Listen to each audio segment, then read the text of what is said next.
Chapter 7. How They Eat in Heaven. A red Indian thought he might eat tobacco in church.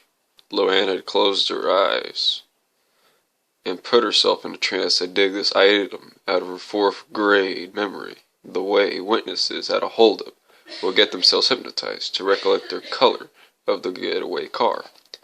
"That's it, arithmetic," she cried, bouncing up and down. Then she said, "No offense to anyone present about the Indian." No one seemed offended. "Oh, sure, I remember those," Maddie said. "There's one for every subject. Geography was George eats old gray rutabagas and picks his something."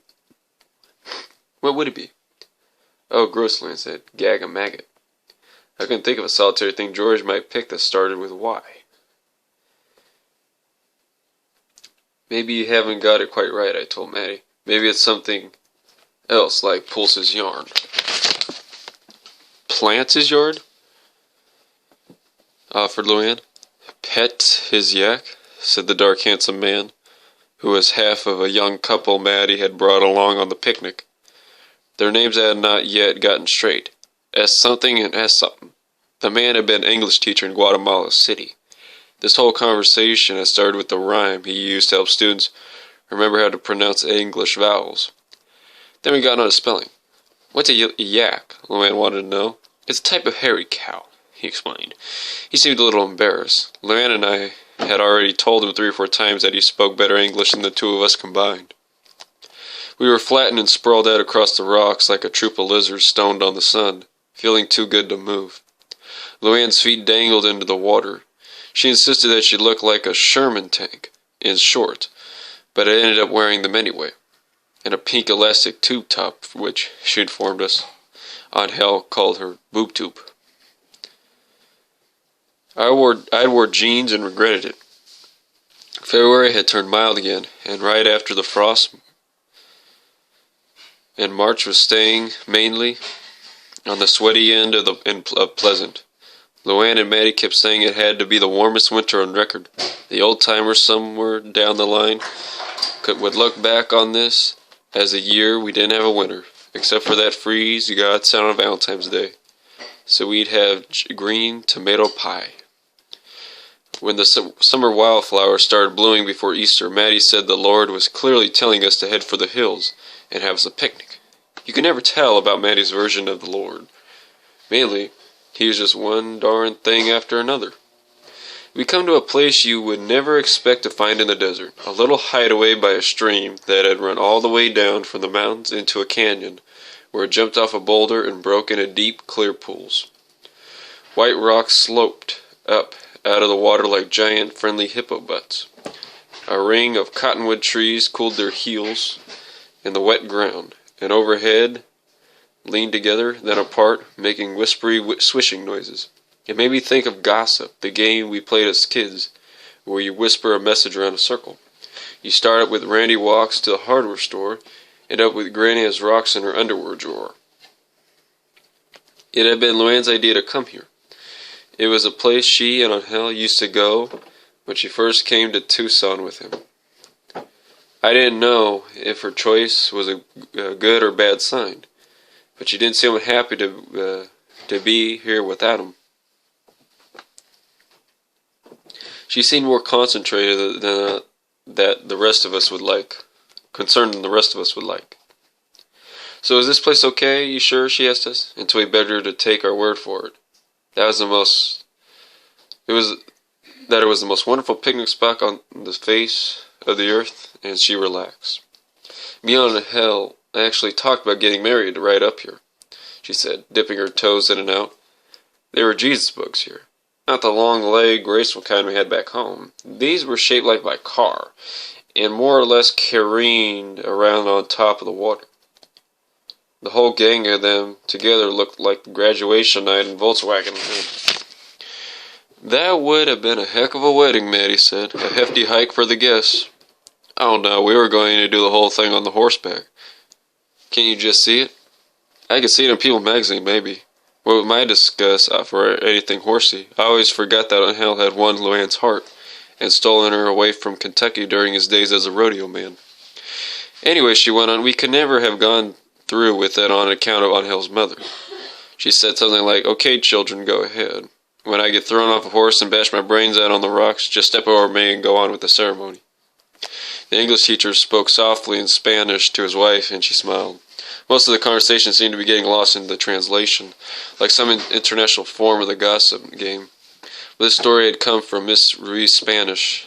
Luann claimed that the only English words her mother-in-law knew were the names of diseases into English, and went back again without any trouble. A certain kind of mother is the same in any language. Esperanza and Esteban were the names.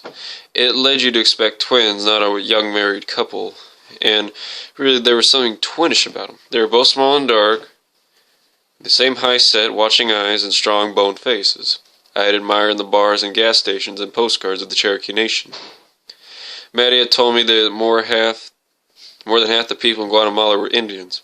I had no idea.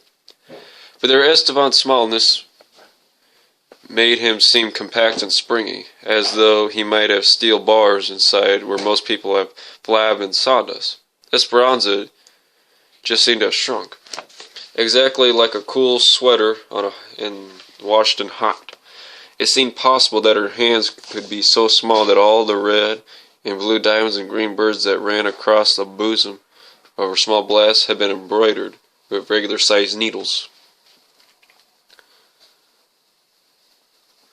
I had this notion that at one point in my life she'd been larger, but that someone had split her in two like one of those hollow wooden dolls, finding the smaller version inside. She took up almost no space while the rest of us talked and splashed and laughed. She sat still, a colorful outgrowth of rock. She reminded me of Turtle. There had been something of a scene between her and Turtle that day. We'd driven up in two cars, Luann and me and the kids leading the way in my brand new retreads, and the other three following Maddie's pickup. When we got to the trailhead, we parked in the skimpy shade you find under mesquite trees like gray lace petticoats, and pulled at the coolers and bedspreads and canteens. The last two things out of the car were Dwayne, Ray, and Turtle. Esperanza was just stepping out of the cab, and when she saw the kids, she fell back against the seat, just as if she'd been hit with 28 pounds of air. For the next 10 minutes, she looked blanched like a boiled vegetable. She couldn't take her eyes off Turtle. As we hiked up the trail, I fell in behind Esteban and had small talk. Luann was in the lead, carrying in Dwayne Ray in a pouch on her back and holding his molded plastic car seat overhead like some space-age bonnet. Behind her, ahead of us, went Esperanza. From behind, you could have mistaken her for a schoolgirl, with two long braids swinging across her back and her prim walk, one small sandal in front of the other. The orange plastic canteen on her shoulder looked like some burden thrust upon her from another world. Eventually I asked Esteban if his wife was okay. He said certainly she was okay, but he knew what I was talking about. A little later he said that my daughter looked like a child they known in Guatemala. She could be for all I know, I laughed. I explained to him that she wasn't really my daughter. Later, while we sat on the rocks and ate bologna sandwiches, Esperanza kept watching Turtle. Esteban and I eventually decided to brave the cold water. "Don't look," I announced, and stripped off my jeans. "Taylor, no, you mustn't," Luann said. "For heaven's sakes, Luann, I got on decent underwear." "No, what I mean is you're not supposed to go in for an hour to eat. You'll drown, both of you. It's something about the food in your stomach that makes you sink." "I know I can depend on you, Luann," I said. "If we sink, you pull us out." I held my nose and jumped in. The water was so cold I could imagine why it hadn't just stayed frozen up there on the snow-topped mountain. The two of us caught our breath and whooped and splashed the others until Luann was threatening our lives. Maddie, more inclined to the direct approach, was throwing rocks the size of potatoes. "If you think I go in there to drag either one of you out, you're off your rocker," Maddie said. Luann said, "If you all want to go and catch pneumonia, be my guest." Esteban went from whooping to singing in Spanish, hamming it up in this amazingly yodely voice. He dog-paddled over to Esperanza and rested his chin on the rock by her feet. still singing, his head moving up and down, and with the words. What kind of words? It was easy to guess. My sweet nightingale, my rose, your eyes like stars. He's unbelievably handsome, with this smile that could just crack your heart right down the middle. But she was off on her own somewhere. From time to time, she would gaze over to where the kids were asleep on the blue spread. And who could blame her, really? It was a sweet sight. With the cottonwood shade rippling over them, they would look like a drawing from one of those old-fashioned children's books that show babies in underwater scenes, blowing glassy bubbles and holding on to fish's tail. Dwayne Ray had a huge white sailor hat and had nodded forward in his car seat, but Turtle's mouth was open to the sky. Her hair was damp and plastered down, in dark cords on her temples, showing more of her forehead than usual. Even from the distance I could see her eyes dancing around under eyelids as thin as white grapeskins. Turtle always had desperate, active dreams. In sleep it seemed she was free to do all the things that during her waking life she could only watch. We went back at that time of evening when it's dusky, but the headlights don't really help yet. Maddie said she was stone blind this time of night, so Esteban drove. Be careful now, she warned him as the three of them climbed into the cab. The last thing we need is to get stopped. Loanne and the kids and I followed in my car. Fortunately, the parking lot had a good slant to it, so getting started was a piece of cake.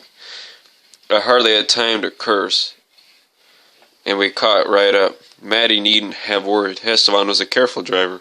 As we puttered along, Loanne had to keep reaching into the back seat, which wasn't really a seat, but a kind of pit where one used to be, to get the kids settled down.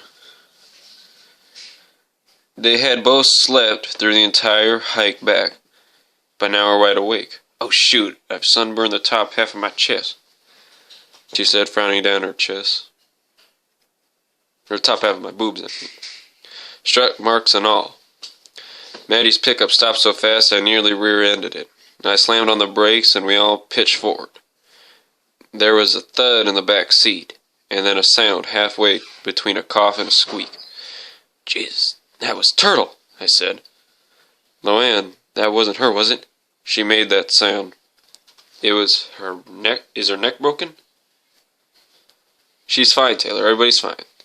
Look, she picked up Turtle and showed me that she was okay. She did a somersault. I think that sound was a laugh. Must have been true. She was hanging on to Luann's boob tube for dear life and smiling. We both stared at her. Then we stared at the tailgate of the truck in front of us, stopped dead in the road. What in tarnation?